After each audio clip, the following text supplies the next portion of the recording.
క్రీస్తునందు ప్రియమైన దైవ జనాంగమా, ఈనాటి ఉదయకాలపు ఆరాధనకు మిమ్మల్ని అందరినీ ప్రేమతో ఆహ్వానిస్తూ ఉన్నాను.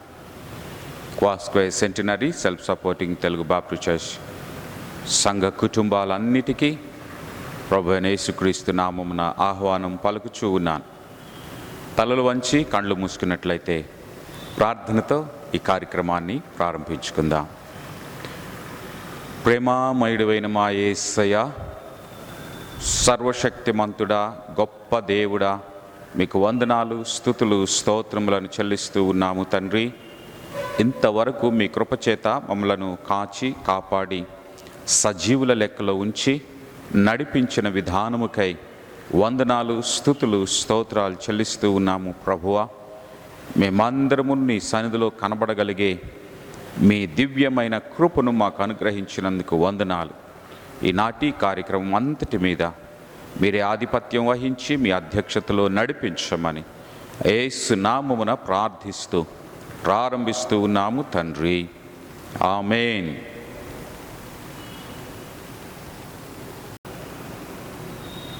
ఈ సమయంలో మన మధ్యలో ఉన్నటువంటి Lydia, Priyadarshini, Rishitha and Nishitha team ముందుకు వచ్చి ప్రత్యేకమైన కొన్ని పాటలు పాడి ప్రభునామమును ఘనపరుస్తారు. వారిని ప్రేమతో ఆహ్వానిస్తూ ఉన్నాను.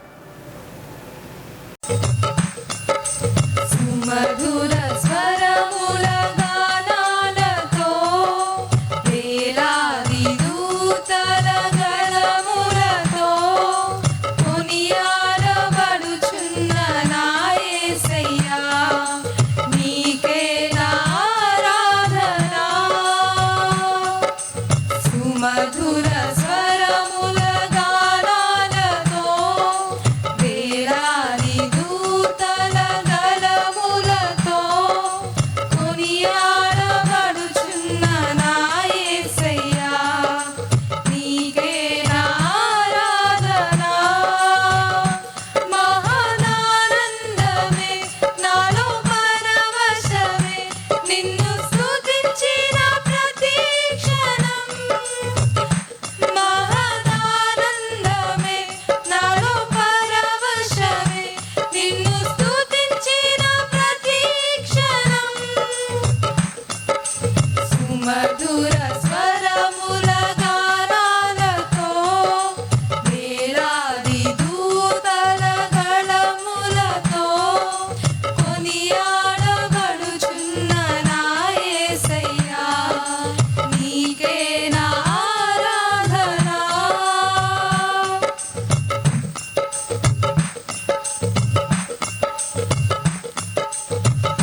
Thank you.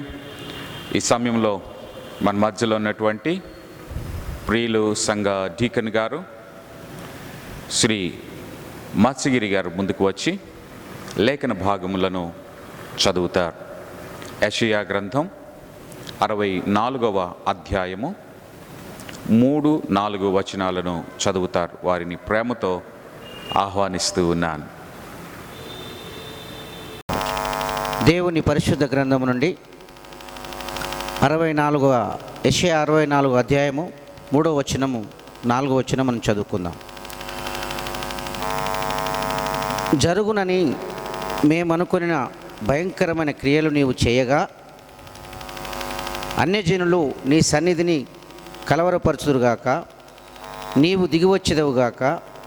నీ సన్నిధిని పర్వతమును తత్తరిల్లునుగాక.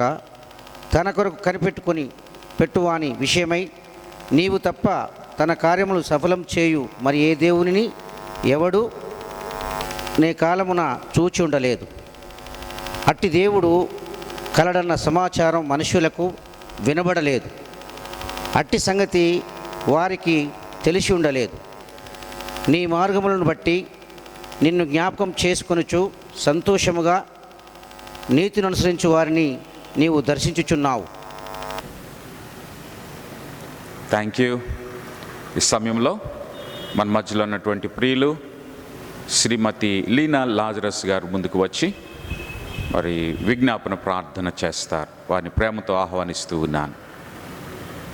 ప్రేమమయుడా, మా యేసు రక్షక, మా నాయన, మా తండ్రి, మా దేవ, మీ యొక్క పాదములకు నైనా వేలాది వేల స్తుతులు, స్తోత్రాలు, వందనాలు చెల్లించుకుంటున్నాను తండ్రి. అయ్యా, ఎన్నో రోజుల తర్వాతనైనా మీ యొక్క ఆలయంలో చేరినైనా మిమ్మల్ని ప్రార్థించడానికి నాకు ఇచ్చినటువంటి ఈ తరుణాన్ని బట్టినైనా మీకే వేలాది వేల స్తుతులు, స్తోత్రాలు, వందనాలు చెల్లిస్తుంటున్నాను నైనా. అయ్యా, మరి ఈ యొక్క దినంలోనైనా మీ యొక్క సన్నిధికి రాలేకుండానైనా ఇళ్ళలోనైనా ఆయా సంఘాలలోనైనా కూడుకొని ఎక్కడెక్కడైతేనైనా మిమ్మల్ని ఆరాధిస్తున్నారోనైనా వారందరినీ కూడా నైనా పేరు పేరున దీవించి ఆశీర్వదించండి అయ్యా. ఆరాధన అంతటిలోనైనా మీ సన్నిధిని ఉంచండి తండ్రి. జయకరంగా జరిగించుకొని మనం ప్రార్థిస్తుంటున్నామయ్యా. మీ యొక్క బిడ్డలమైన మమ్మల్ని అందరినీ కూడా నైనా ఈ రీతిగా మీ యొక్క సన్నిధానంలో చేసినందుకనైనా మీకే వేలాది వేల స్తుతులు, స్తోత్రాలు, వందనాలు చెల్లిస్తుంటున్నాం తండ్రి. అయ్యా, మరి ప్రపంచమందంతటనైనా భయంకరమైనటువంటి ఈ కరోనా వ్యాధి వలననైనా ఇన్నాళ్ళుగా తండ్రి అందరూనైనా ఎవరింట్లో వారు ఉండినైనా మిమ్మల్ని ప్రార్థించుటకు ఇచ్చిన తరుణాన్ని బట్టినైనా మీకే వేలాది వేల స్తుతులు, స్తోత్రాలు, వందనాలు చెల్లించుకుంటున్నాం తండ్రి. మరి యొక్క ఈ దినమందునైనా మీ సన్నిధిలో చేరినైనా మిమ్మల్ని ప్రార్థించుటకు ఇచ్చినటువంటి అవకాశాన్ని బట్టినైనా మీకే స్తుతులు, స్తోత్రాలు, వందనాలు చెల్లిస్తుంటున్నాంనైనా. చేరిన ఒక్కొక్క బిడ్డనునైనా మీరు పేరు పేరున దీవించి ఆశీర్వదించండి తండ్రి. మా యొక్క సంఘమునైనా మీరు దినదినమునైనా మీ యొక్క సేవలో అభివృద్ధి పరచమని ప్రార్థిస్తుంటున్నాం తండ్రి. ఇంతవరకునైనా మీరు అభివృద్ధి పరిచిన విధానాన్ని బట్టి తండ్రి మీకే వేలాది వేల స్తుతులు, స్తోత్రాలు చెల్లిస్తుంటున్నాం నాయన. నాయన, సంఘంలో జరుగుతున్నటువంటి ప్రతి ఒక్క కార్యక్రమం అందునైనా మీరుండి అన్ని విజయకరంగా జరిగించుకోమని ప్రార్థిస్తుంటున్నాం నాయన. అయ్యా, ఈ యొక్క దినమందునైనా మీ యొక్క సేవకులందరినీ బట్టినైనా మీకే స్తుతులు, స్తోత్రాలు చెల్లించుకుంటున్నాం నాయన. ఒక్కొక్క సేవకునినైనా పేరు పేరున దీవించి ఆశీర్వదించండి అయ్యా. కుటుంబాలన్నింటినైనా మీ యొక్క సన్నిధిలో అయితే పట్టుకుంటున్నాం తండ్రి. ఒక్కొక్క కుటుంబాన్నినైనా మీరు దీవించి ఆశీర్వించండి తండ్రి. వారి వారి అవసరతలనైనా మీ యొక్క కృపలో తీర్చమని ప్రార్థిస్తుంటున్నామయ్యా. ప్రపంచమందంతటా జరపబడుతున్న స్వార్థ సేవనంతటి కూడానైనా మీరు ఎక్కువగా ఆశీర్వించండి తండ్రి. అయ్యా, యూట్యూబ్ల ద్వారానైనా, టెలివిజన్స్ ద్వారా తండ్రి, ఆయా డినామినేషన్స్ ద్వారా, ఆయా సంస్థల ద్వారా జరపబడుతున్నటువంటి స్వార్థ సేవ అంతటిని కూడా మీరు ఎక్కువగా ఆశీర్వించండి తండ్రి. అలాగే నేను మేము నమ్మినటువంటి ప్రతి ఒక్క బిడ్డను కూడా నైనా పేరు పేరున దీవించి ఆశీర్వించండి నైనా. నమ్మలేకుండా ఇంకానైనా ఉన్నటువంటి బిడ్డలందరి కొరకును ప్రార్థిస్తున్నాం నైనా. మీ యొక్క వెలుగులోనైనా ప్రతి నాలుగా మిమ్మల్ని స్తుతించలాగున ప్రతి మోకాలునైనా మీ యొక్క నామందు వంగునట్లు మీ యొక్క కృప సహాయాన్ని అనుగ్రహించి నడిపించమని ప్రార్థిస్తుంటున్నాం నైనా. ప్రతి ఒక్క క్రైస్తవ కుటుంబమును కూడా నైనా పేరు పేరున దీవించి ఆశీర్వించండి నైనా. సంఘంలో ఉన్నటువంటి ప్రతి ఒక్క కుటుంబంని కూడానైనా మీరు దీవించి ఆశీర్వించండి అయినా. సంఘంలో జరుగుతున్నటువంటి యవన సమాజంలో, స్త్రీల సమాజంలోనైనా, చర్చ్లో జరుగుతున్న ప్రతి ఒక్క కార్యక్రమం అందునైనా మీరుండి అన్ని జయకరంగా జరిగించుకోనమని ప్రార్థిస్తుంటున్నాం నైనా. ప్రతి ఒక్క బిడ్డనునైనా మరి ఒకసారి నైనా పేరు పేరున ఆశీర్వించమని, ఒక్కొక్కరికి కావలసినటువంటి నైనా అవసరాలన్నీ, శరీర ఆత్మీయ అక్కరలన్నీనైనా తీర్చమని మీ యొక్క నామంలో ప్రార్థిస్తుంటున్నాం నైనా. ఈ ఆరాధన అంతటిలోనైనా మీరు ఉండండి అయ్యా. అంతయు జయకరంగా జరుగుటకునైనా మీ కృపా సహాయాన్ని ప్రతి ఒక్కరికి అనుగ్రహించి నడిపించమని ఈ కొద్ది విన్నపము నా ప్రియ రక్షకుడైనటువంటి ప్రభు అయిన యేసుక్రీస్తు పుణ్యనామమందు బతిమాలి వేడుకొని ప్రార్థిస్తుంటున్నాను తండ్రి. ఆమేన్. Thank you. ఈ సమయంలో మరి మన మధ్యలో ఉన్నటువంటి ప్రియులు gospel singer Shri A Nathaniel గారు మన మధ్యలో ఉన్నారు. వారు ముందుకు వచ్చి ఒక ప్రత్యేకమైన పాట పాడి ప్రభునామమును ఘనపరుస్తారు. వారిని ప్రేమతో ఆహ్వానిస్తూ ఉన్నాను.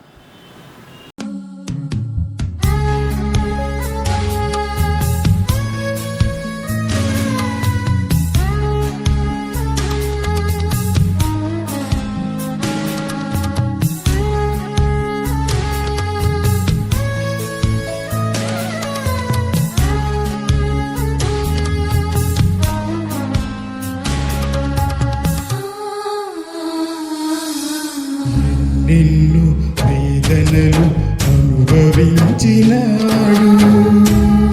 నిన్ను రక్షించుట కొరకే, మన పాపం కడుగుట కొరకే, మన పాపం కడుగుట కొరకే. వెలలేనిది తన త్యాగం, కనలేనిది ఆ మరణం, వెళ్ళలేనిది తన త్యాగం,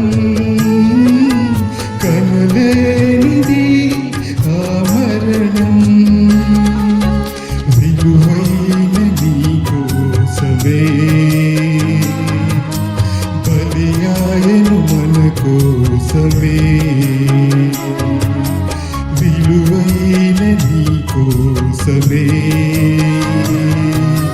బలియాయను మన కోసమే. క్రీస్తేసుని త్యాగము మన కోసమే బలియాగము, నీ రక్షణ తన ధ్యేయము,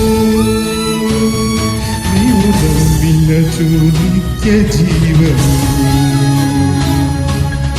ఎన్నెన్నో వేదనలు అనుభవించినాడు,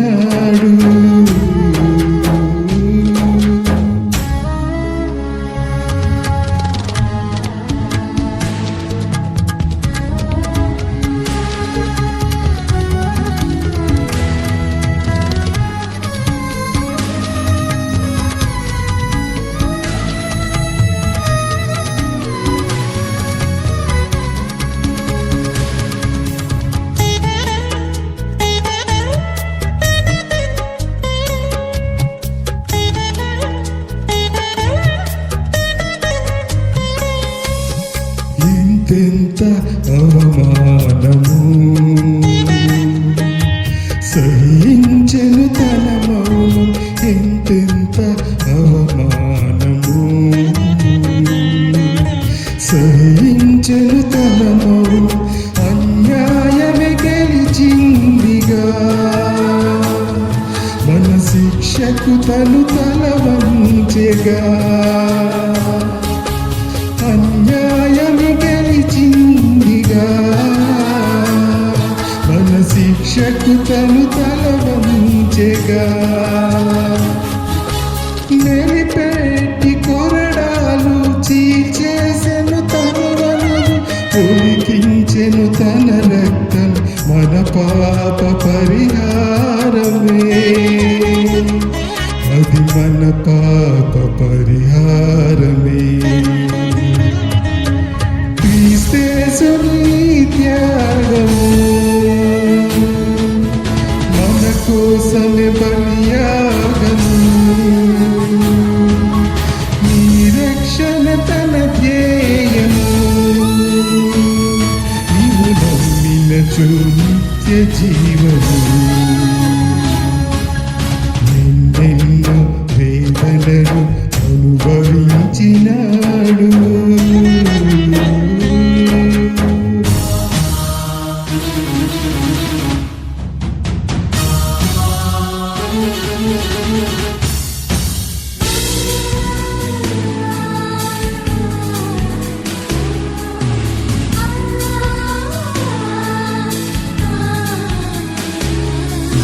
శిరమంతా ముళ్ళేగా పలుమార్లు దిగబడగ శిరమంతా ముళ్ళేగా పలుమార్లు దిగబడగ మోసాడు సిలువ భారమే మన ఘోర పాప భారమే మోసాడు సిలువ భారమే మన ఘోర పాప భారమే బంధించెను ఆ చీలలు వేలాడెను తనులను విడి చేసెను తన శ్వాసను విమోచించె మన ప్రాణమే విమోచించె మన ప్రాణమే క్రీస్తేసుని త్యాగము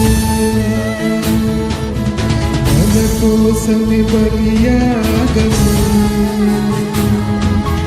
నీ రక్షణ తన ధ్యేయము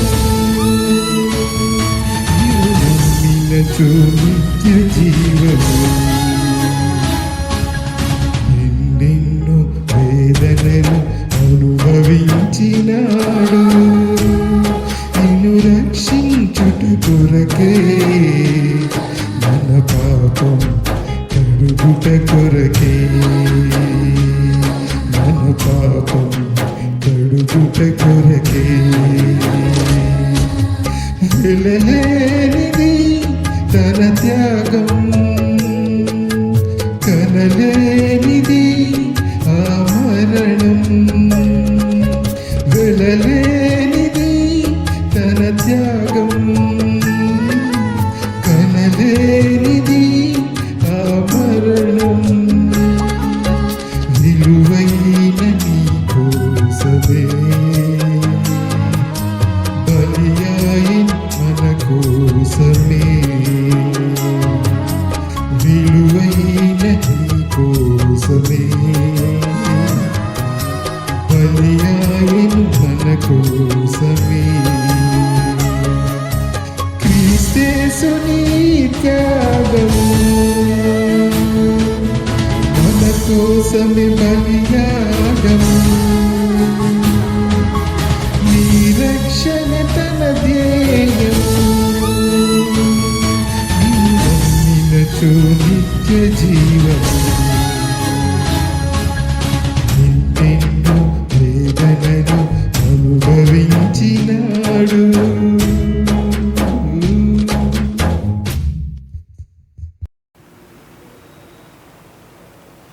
చాలా కాలం క్రిందట ఓ గొప్ప రాజు ఉండేవాడు. ఆ రాజు దర్బారు గేటు ఎదుట ఇద్దరు బెగ్గర్స్ ఉండేవారు. ఆ ఇద్దరు బెగ్గర్స్లో ఒకడికి మనుషుల్ని పొగడడం ఇష్టం, మరొకరికి దేవుణ్ణి పొగడడం ఇష్టం. రాజుగారు మరి ప్రజల యొక్క పరిస్థితులు తెలుసుకోవటానికై ఆయన తన రాజ్యంలో ఆ దర్బారు నుండి బయటికి వచ్చేటప్పుడు ఈ ఇద్దరు బెగ్గర్స్ ఆ రాజు వచ్చే సమయంలో మొదటి బెగ్గర్ రాజును చూచి రాజును పొగుడుతూ ఉండేవాడు. రెండవ బెగ్గర్ ఆ రాజు ఎదుటే దేవుణ్ణి మహిమపరుస్తూ దేవుణ్ణి పొగిడేవాడు. వారేమనేవారంటే, మొదటి బెగ్గర్ రాజు సాయం పొందేవాడు ధన్యుడు అనేవాడు. అదే రాజు ముందు రెండవ బెగ్గర్ దేవుని సాయం పొందేవాడు ధన్యుడు అని పొగిడేవాడు. ఇలా ఒకరు దేవుని పొగుడుతుంటే ఒకరు రాజును పొగుడుతూ ఉండేవారు.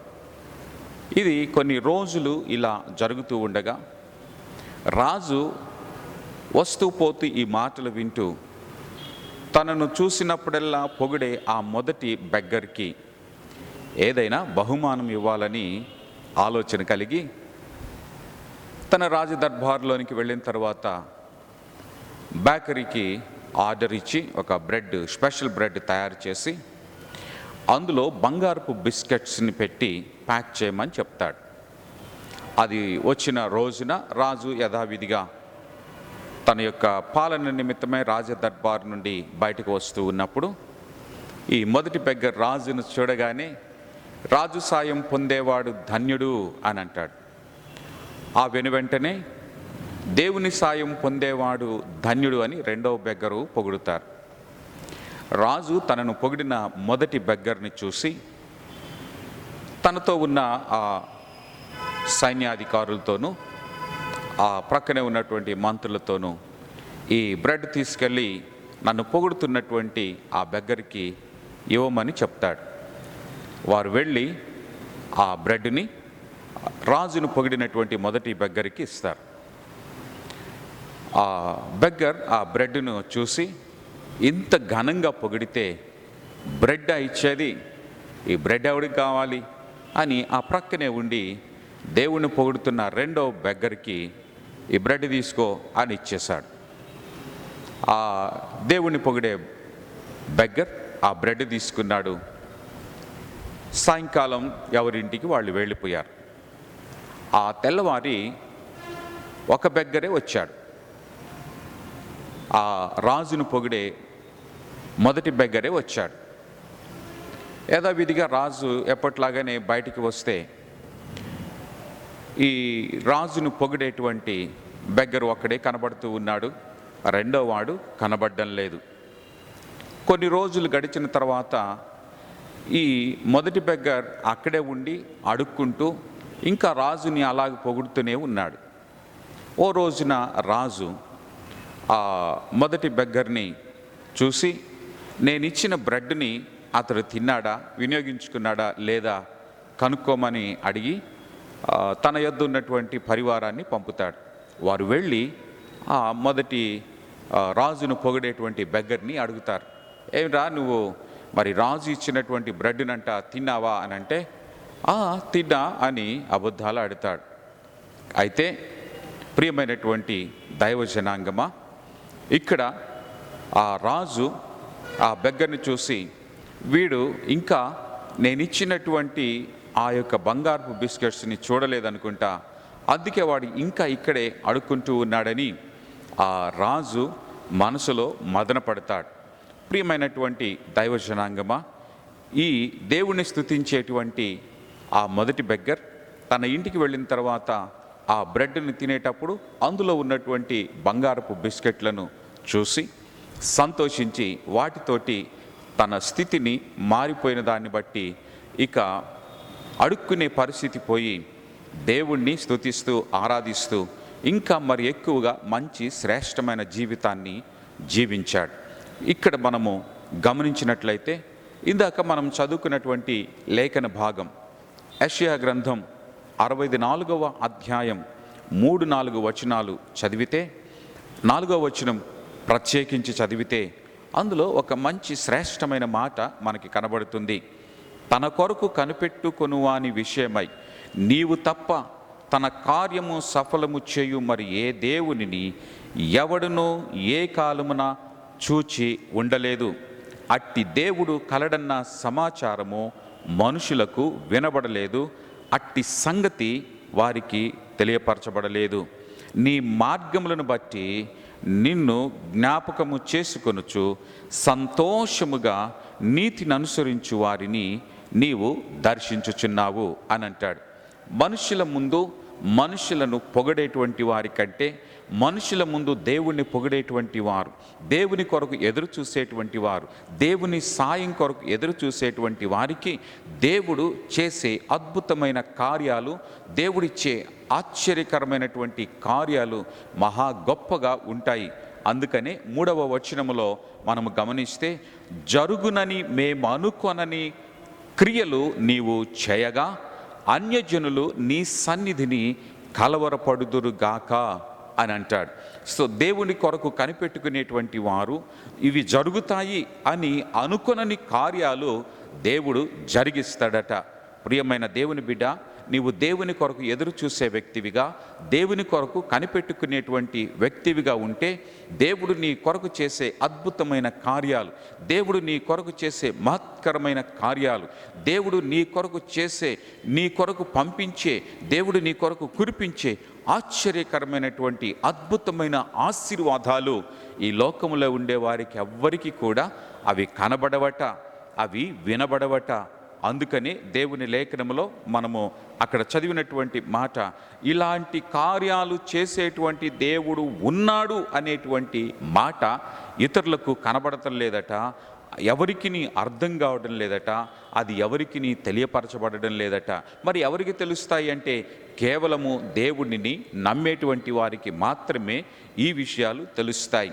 ఈ బెగ్గర్ మనం గమనించినట్లయితే మనుష్యుల ముందు తన స్థితి ఎలా ఉన్నా, తన పరిస్థితి ఎలా ఉన్నా, తన స్థితిగతులు ఎలా ఉన్నా, తన అక్కరలు ఎలా ఉన్నా అతడు దేవునిని స్తుతించడం, దేవుణ్ణి పొగడడం, దేవుని కొరకు కనిపెట్టుకొనడం, దేవుని సహాయం కొరకు ఎదురు చూడడంలో ఎన్నడూ కూడా వెనుకడుగు వేయలేదు. అతడు ఎన్నడూ దేవుణ్ణి తక్కువ చేసి మాట్లాడలేదు. తన స్థితిని బట్టి మనుషుల సాయం కొరకు మనుషుల యొక్క ముఖస్థుతిని అతడు చేయలేదు. అందుకనే దేవుడు అతడిని దీవించాడు. తన బిడ్డల కొరకు, తన వారి కొరకు, తన ప్రజల కొరకు దేవుడు చేసే మేలులు, దేవుడు చేసే ఆశ్చర్య కార్యాలు, వారి కార్యాలు సఫలము చేసే విధానం చూసినప్పుడు అన్యజనులు సైతం, దేవుణ్ణి ఎరగనటువంటి వారు సైతం కలవరపడతారట. ఇక్కడ రాజు కలవరపడుతూ ఉన్నాడు. ఇదిగో తనను పొగిడేవాడికి సాయం చేయాలనుకున్నాడు, చేశాడు.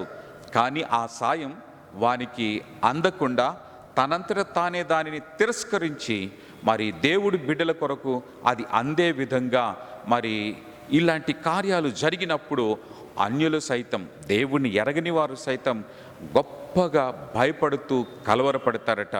రాజుకు కలవరం, విషయం తెలిసినటువంటి రాజ్య పరివారానికి కలవరం కలిగింది. ప్రియమైన దేవుని సంఘమా, ఈ రోజున మన పరిస్థితులు ఎలా ఉన్నా, నీవు దేవుని బిడ్డవైతే, దేవుని కొరకు కనిపెట్టే వ్యక్తివైతే, నీ పరిస్థితి ఎలా ఉన్నా, నీ సంగతులు ఎలా ఉన్నా, నీకు ఎలాంటి విపత్కర పరిస్థితులు ఉన్నా, దేవుడు నీ కొరకు చేసేవి, నీ కార్యములు సఫలము చేయడానికి ఆయన తలపెట్టేటువంటి అద్భుతమైన కార్యాలు చాలా ఆశ్చర్యకరంగా ఉంటాయి, చాలా అద్భుతంగా ఉంటాయి, ఎవరికి అర్థం కాని విధముగా ఉంటాయి. అలా ఇక్కడ లేఖనంలో మనం అదే చూస్తాం. 4వ వచనంలో, ఇలాంటి దేవుడు, కార్యములు సఫలము చేసేటువంటి దేవుడు ఈ లోకంలో నీవు తప్ప మరెవ్వరును లేరు, ఏ కాలములోనూ లేరు, ప్రజలు ఎవరు కూడా అది చూడలేదు అని దేవుని లేఖనంలో మనం చూస్తాం. నిజమే, తన బిడ్డల కొరకు దేవుడు చేసే కార్యాలు చాలా గొప్పబట్ట. అంత మాత్రమే కాకుండా సంతోషముతో దేవుని మార్గాలను జ్ఞాపకం చేసుకుంటూ వాటిని అనుసరించేటువంటి వారిని దేవుడు దర్శిస్తాడట. దేవుడు దర్శించి వారికి మంచిని, మేలును దయచేస్తాడట. అందుకనే కొరింథీయులకు రాసినటువంటి పత్రిక, 1 కొరింథీయులకు రాసిన పత్రిక 2వ అధ్యాయం, 1 కొరింథీయులకు రాసినటువంటి పత్రిక 2వ అధ్యాయము 7వ వచనము నుండి కొన్ని విషయాలు ఇక్కడ మనము చూస్తాం. 7వ వచనములో, దేవుని జ్ఞానము మర్మమైనట్టుగా బోధించుచూ ఉన్నాను, ఈ జ్ఞానము మరుగై ఉండెను. దేవుని కొరకు ఎదురు చూసేవారు, దేవుని కొరకు కనిపెట్టుకునేటువంటి వారికి దేవుడిచ్చేటువంటి జ్ఞానము మరుగై ఉన్నదంట. ఈ లోకములో ఉండేటువంటి అధికారులకు, ఈ లోకములో ఉండేటువంటి ప్రతి విధమైనటువంటి మనుషులకు దేవుని యొక్క జ్ఞానము, దాచబడి ఉన్నదట. ఎందుకంటే దేవుని జ్ఞానము పవిత్రమైనది, దేవుని జ్ఞానము పరిశుద్ధమైనది, దేవుని జ్ఞానము మర్మయుక్తమైనటువంటిది. దాచబడినటువంటి సత్యం, మరుగై ఉన్నటువంటి సత్యం, మరుగు చేయబడినటువంటి ఆశీర్వాదములు దేవుడు ఇప్పుడైతే తన కొరకు ఎదురు చూసేటువంటి వారికి దేవుడు తెలియజేస్తూ ఉన్నాడట. దేవుడు వాటిని దేవుని బిడ్డల కోసమయే దాచి ఉంచాడట. ఇంకా రెండవ విషయము అందులో మనం చూసినట్లయితే, జగదుత్పత్తికి ముందుగానే దేవుడు మన మహిమ నిమిత్తము ఈ జ్ఞానాన్ని దాచి నియమించాడట. ఈ నియమం ఎందుకంటే జగదుత్పత్తికి ముందుగానే నీవు ఎప్పుడైతే దేవుణ్ణి నమ్మావో, దేవుణ్ణి ఎరిగావో, దేవుని కొరకు ఎదురు చూస్తూ కనిపెట్టుచూ ఉన్నావో, దేవుడు నీ కొరకు ఈ జ్ఞానాన్ని తెలియచేయడానికి ఆయన జగదుత్పత్తికి ముందుగానే నీకు ఇది తెలియచేయాలని ఆయన నియమించి ఉన్నాడంట, ఆయన ఏర్పాటు చేసుకొని ఉన్నాడంట. ఈ రోజున అయ్యో నాకు జ్ఞానం తక్కువగా ఉన్నదే, నాకు తెలివి తక్కువగా ఉన్నదే, నాకు వివేచన తక్కువగా ఉన్నదే, నేను ఈ లోకాన్ని అర్థం చేసుకోలేకపోతున్నానే, మనుషులను అర్థం చేసుకోలేకపోతున్నానే అని బాధపడుతున్నావేమో. బాధపడాల్సిన అవసరం లేదు. ఎందుకంటే దేవుని మర్మయుక్తమైన జ్ఞానమని, దేవుని ఆశ్చర్యకరమైన కార్యములను, మనుషులకు అర్థము కానివి, కంటికి కనబడినటువంటివి, హృదయానికి గోచరము కానటువంటి సంగతులను ఎన్నిటినో దేవుడు నీ కొరకే సిద్ధం చేశాడు, మన కొరకే సిద్ధం చేశాడు, మన అందరి కొరకు సిద్ధం చేశాడు. మన అందరి కొరకు దేవుడు సిద్ధం చేసినటువంటి ఆ జ్ఞానం జగదుత్పత్తికి ముందుగానే అది మనకివ్వాలని ఆయన నియమించాడంట. లోకం సృష్టింపబడక మునిపే మన మహిమ నిమిత్తం. ఈ రోజున నీకు జ్ఞానం తక్కువగా ఉందని అనుకుంటే, దేవుని జ్ఞానము చేత దేవుడు నీ ద్వారా దేవుడు మహిమపరచబడే విధంగా నీవు ఈ లోకములో దేవునిని బట్టి జ్ఞానవంతుడువని, దేవునిని బట్టి నీవు గొప్పవాడవని, దేవునిని బట్టి నీవు తెలివి కలిగిన వాడవని, లోకం నిన్ను చూసి దేవుని మహిమపరచడానికి, దేవుని గొప్పతనం నీలో చూసి నిన్ను గౌరవించడానికి దేవుడు జగదుత్పత్తికి ముందే దానిని నియమించాడట. ఇది నమ్మితే నీవు దేవునికి మహిమ చెల్లించు. ఇక్కడ మనం గమనిస్తే మూడవ విషయము, అవిశ్వాసులైనటువంటి వారు 8వ వచనంలో మనం గమనిస్తే, అది లోకాధికారులలో ఎవ్వనికిని తెలియలేదు. దేవుని యొక్క జ్ఞానము, దేవుని యొక్క కార్యాలు ఎలా జరుగుతాయో ఈ లోకంలో ఏ అధికారులకు కూడా తెలియపరచబడలేదట, ఏ అధికారులకు కూడా అవి తేటపరచబడలేదట. మరి ఎవరికి తేటపరిచాడు అనంటే, నీకు, నాకు, మనకి దేవుడు వాటిని దాచి తేటపరుస్తూ ఉన్నాడు. ఈ లోకంలో ఉండేటువంటి అన్యులు, అధికారులు, లోకాధికారులు, రాజులకు ఈ జ్ఞానము దాచబడినది. అది ఎవ్వరికి కూడా తెలియపరచబడలేదు. ఎందుకని తెలియపరచబడలేదు అని అంటే, వీరు దేవుడి వైపు చూడడం లేదు, దేవుని జ్ఞానం వైపు చూడడం లేదు, దేవుని కొరకు వారు కనిపెట్టుకొనడం లేదు. కారణం, వారి మనోనేత్రములు మూయబడి ఉన్నాయి.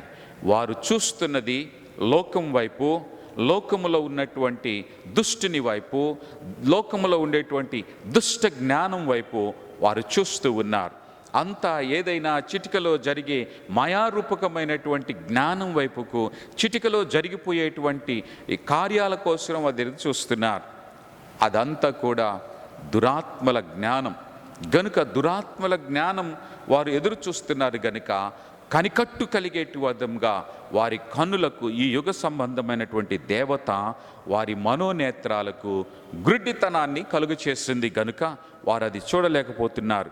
మనందరికీ తెలుసు, పిలాతు దేవుని గురించి తెలుసు, పిలాతుకు దేవుడి విషయాలు తెలుసు, దేవుని గురించి విన్నాడు, దేవుని ప్రత్యక్షంగా చూశాడు, దేవుని కొరకు ఆయన ఒక విషయంలో తీర్పు తీర్చడానికి వచ్చాడు.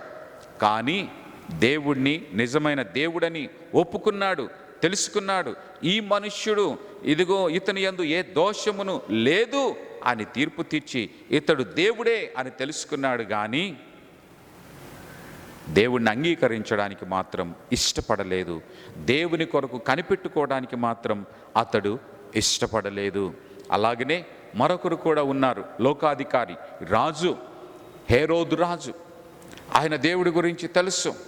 దేవుడు అతనికి మంచి స్థితినిచ్చాడు, మంచి పరిస్థితిని దేవుడు కలుగచేశాడు, రాజుగా ఉండడానికి అవకాశమును ఇచ్చాడు. అయితే ఓ రోజున దేవుడు అతడిని దర్శించి అతడికి ఒక మంచి స్థితిని కలుగచేశాడని దేవుడే అతనికి తెలియచేస్తే అతడు నమ్మలేదు. అతడు దేవుణ్ణి మహిమపరచలేదు. అతడు దేవుని విషయములలో ఏమాత్రము కూడా భయం కానీ, గౌరవము కానీ, కృతజ్ఞత కానీ లేనటువంటి వాడిగా జీవించాడు.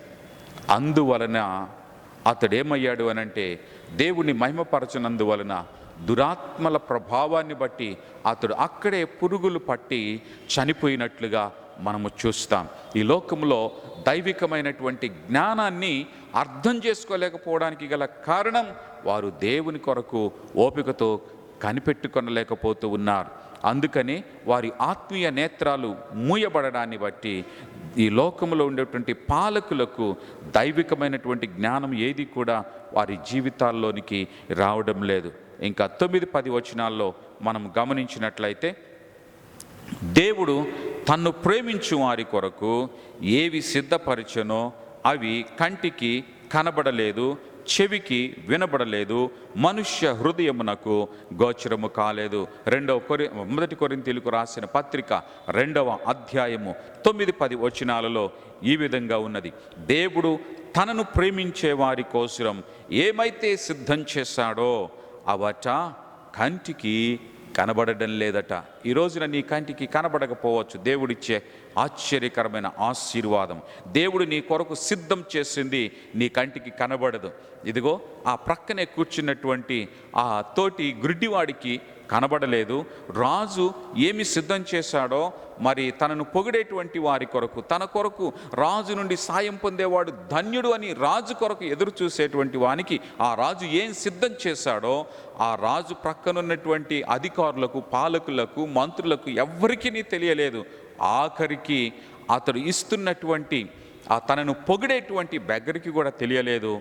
అలాగనే అతడి నుండి దేవుని వైపు ఎదురు చూస్తున్న ఈ వ్యక్తికి కూడా తెలియలేదు. ఇంటికి వెళ్ళిన తర్వాతనే అది అతనికి తెలిసింది. ఈ లోకంలో ఉండేటువంటి వారికి అది గ్రహించడానికి వారికి అది మరుగు చేయబడింది. వారు అవి తెలుసుకోకుండానట్లుగా, క్షేమము కలిగినప్పుడు, మంచి జరిగినప్పుడు అది వారు గ్రహించలేని విధంగా వారి నేత్రాలు మూయబడ్డాయట. కానీ దేవుడే అయితే తనను ప్రేమించేటువంటి వారు తన కోసము, తన యొక్క సహాయము కోసం, తన కొరకు కనిపెట్టుకునేటువంటి వారి కొరకు దేవుడు చేసే ఎన్నో మేలులు ఉన్నాయట. అవి సిద్ధం చేశాడట. అవి కంటికి కనబడడం లేదు, చెవికి వినబడడం లేదు, మనుష్య హృదయమునకు గోచరము కాలేదు. అయితే మరి ఈ రోజున దేవుణ్ణి నమ్మడం, దేవుని బిడ్డలుగా ఉండడం, ఆయన బిడ్డలుగా ఆయన కొరకు కనిపెట్టుకొనడం వలన ఉపయోగం ఏమిటి అని మనకు ఒక ప్రశ్న రావచ్చు. అయితే ఇక్కడ మనం అదే చూస్తాం. ఆ క్రింది వచనాల్లో మనం గమనించినట్లయితే మనకైతే 10వ వచనంలో మనకైతే దేవుడు వాటిని ఆత్మ వలన బయలుపరచి ఉన్నాడు. అది రహస్యం. ఈ రోజున దేవుని బిడ్డలముగా, దేవుని కొరకు మనము కనిపెట్టుకునే వారముగా, దేవుణ్ణి ప్రేమించే వారముగా మనం ఉన్నట్లయితే దేవుని ఆత్మ మనలోనికి వస్తుంది. దేవుని ఆత్మ అవి మనకు తేటగా బయలుపరచబడతాయి. అందుకనే నమ్మి బాప్తీసం పొందినటువంటి వారికి దేవుని యొక్క ఆత్మ బహుమానముగా ఇవ్వబడిందట. దేవుని యొక్క ఆత్మ వారిలోనికి ఒక బహుమానముగా ఇవ్వబడిందట. సో దేవుని నమ్మినటువంటి వారు ఎవరైతే దేవుణ్ణి ప్రేమిస్తూ ఉన్నారో వారిలో దేవుని ఆత్మ ఉండి, ఆ దేవుని ఆత్మ దేవుడు మన కోసం సిద్ధం చేసిన ఆశీర్వాదాలు, దేవుడు మన కొరకు సిద్ధం చేసిన భవిష్యత్తు, దేవుడు మన కొరకు సిద్ధం చేసిన జ్ఞానం, దేవుడు మన కొరకు సిద్ధం చేసిన కార్యాలు అవి మనము ఆత్మ ద్వారా గ్రహించగలిగేటట్లుగా ఆ ఆత్మే మన కొరకు ఈ కార్యాలన్నిటినీ బయలుపరుస్తూ ఉన్నాడట. ఇంకా క్రిందికి మనము చదివినట్లయితే 12వ వచనములో దేవుని వలన మనకు దయచేయబడిన వాటిని తెలుసుకొనుటకై మనము లౌకికాత్మను కాక దేవుని యొద్ద నుండి వచ్చు ఆత్మను పొంది ఉన్నాము. ప్రియమైనటువంటి దేవుని బిడ్డలారా, ఈరోజునే నేను దేవుణ్ణి నమ్ముకున్నాను, దేవుణ్ణి ప్రేమిస్తున్నాను, దేవుని కొరకు కనిపెట్టుకొనిచున్నాను అని అంటే, మరి ఇంకా నీవు దీవించబడలేకుండా ఉన్నావా? ఇంకా ఆశీర్వదించబడలేకుండా ఉన్నావా? ఇంకా నీ జీవితంలో సమస్యలు, ఇబ్బందులను ఎదుర్కొంటూనే ఉన్నావా? అయితే ఒకవేళ దేవుణ్ణి నమ్మి కూడా లౌకికాత్మను నువ్వు వెంబడిస్తున్నావేమో, లౌక సంబంధమైనటువంటి వాటితో స్నేహం చేస్తూ, లోక సంబంధమైన విషయాలలో నువ్వు ఇంకను తొంగి చూస్తూ, మనుషుల వైపు చూస్తూ, మనుషులను పొగుడుతూ, మనుషుల సాయం కొరకు ఎదురు చూస్తూ ఉన్నావేమో. అలా ఎదురు చూస్తూ ఉన్నట్లయితే నువ్వింకా లౌకిక ఆత్మనే కలిగి ఉన్నావు, కానీ దేవుని ఆత్మను నీవు కలిగి ఉండలేదు. దేవుని ఆత్మను నీవు కలిగి ఉంటే ఇక్కడ మనం అదే చూస్తాము. దేవుని వలన మనకు దయచేయబడేటువంటి వాటిని మనం తెలుసుకోవాలనంటే, వాటిని మనం గ్రహించాలి అనంటే, అవి మనకు తేటపరచబడాలి అనంటే లౌకిక ఆత్మను కాక దేవుని యొక్క పరిశుద్ధ ఆత్మను మాత్రమే మనము కలిగి ఉంటే అవి మనము తెలుసుకుంటాము, అనుసరిస్తాము. అప్పుడు దేవుడు మనకు కనబడతాడు, దేవుని కార్యాలు మనకి కనబడతాయి, దేవుని విషయాలు మనకు అర్థమవుతాయి, అవి మనము గ్రహించగలుగుతాము, మన హృదయమునకు అవి అర్థమవుతాయి, మన కంటికి అవి కనబడతాయి, మన చెవికి దేవుని కార్యాలు, దేవుని మాటలు వినబడతాయి. ఈ రోజున దేవుడి సన్నిధికి వచ్చినటువంటి, దేవుని సన్నిధిలో ఉంటున్నటువంటి నీవు, ఈ యూట్యూబ్ ద్వారా వింటున్నటువంటి నీవు ఇంకా ఒకవేళ లౌకికాత్మ చేతే నడిపించబడుతూ, మరి దేవుని కార్యాలను చూడకుండా లౌకికాత్మ చేతనే నడిపింపబడుతూ దేవుని కార్యాలను గ్రహించకుండా ఉన్నావేమో. అయితే దేవుని ఆత్మ నీలో యాక్టివేట్ అయ్యేలాగా, ప్రభువా నేను నీ కార్యాలు చూడడానికి, నీ కార్యాలు వినడానికి, అవి గ్రహించడానికి నాలో ఉన్న లౌకికాత్మను తీసివేయి ప్రభువా, నీ పవిత్రాత్మ చేతనే నన్ను నడిపించు ప్రభువా, అవి నేను గ్రహించగలిగేటట్లు సహాయం చేయి ప్రభువా.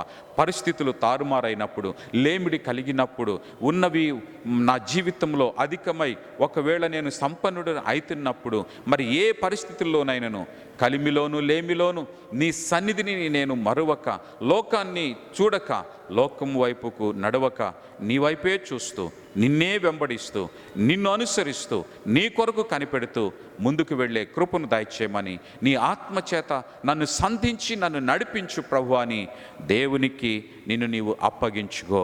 అందుకనే రోమీయులకు రాసినటువంటి పత్రికలో మనము ఒక మాట చదువుతాం.